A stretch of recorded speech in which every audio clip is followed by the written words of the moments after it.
Insolite. Surprise. Curieuse. Très instructive. Qui redonne la force. C'est intéressant. L'inquiétude, voilà. La découverte. Régénératrice. Surprenante. Crapahutée. On rencontre. Et déconcertante.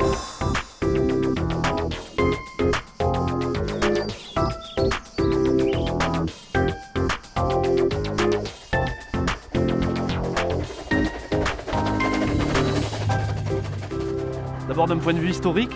Comment il est maintenant et comment il était à l'époque. Parce qu'on va aussi vous parler de toute l'évolution du quartier en fait. Il y a des choses à découvrir tout près, c'est pas la peine d'aller au bout du monde. Par les habitants et pour les habitants. Alors je vous invite. Voyager dans le temps. Ça apporte quelque chose d'autre à la compréhension d'une grosse ville. Un regard neuf. Plein de petits récits. Une partie de la vraie histoire de Marseille sous un autre angle. C'est très varié. Différents thèmes, bon, l'histoire, cheminot. C'est tout public, vraiment. C'est formidable ça. Et venez donc promener.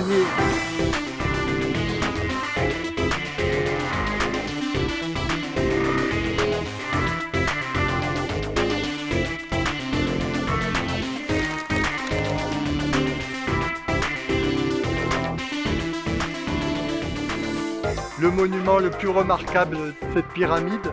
Quelqu'un, vous connaissez pourquoi il n'y a pas le toit? Non? Parce que ça, personne me l'a dit. Alors, on est à la même hauteur que Notre-Dame de la Garde.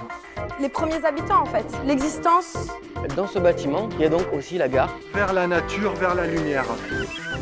Nous, on l'a vraiment voilà, à notre image, comme on est. On se trouve tout près du massif des Calanques. Une découverte autrement de la ville. Juste une dernière petite chose en fait. C'est beaucoup de partage. Et voir comment l'histoire et la modernité un petit peu se mélangent. C'était des campagnes en fait.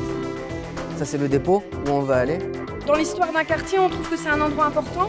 À l'époque de la grotte préhistorique. On voit qu'il n'y a pas beaucoup de choses qui ont changé, même les grilles sont là. Voilà, on va se remettre en route.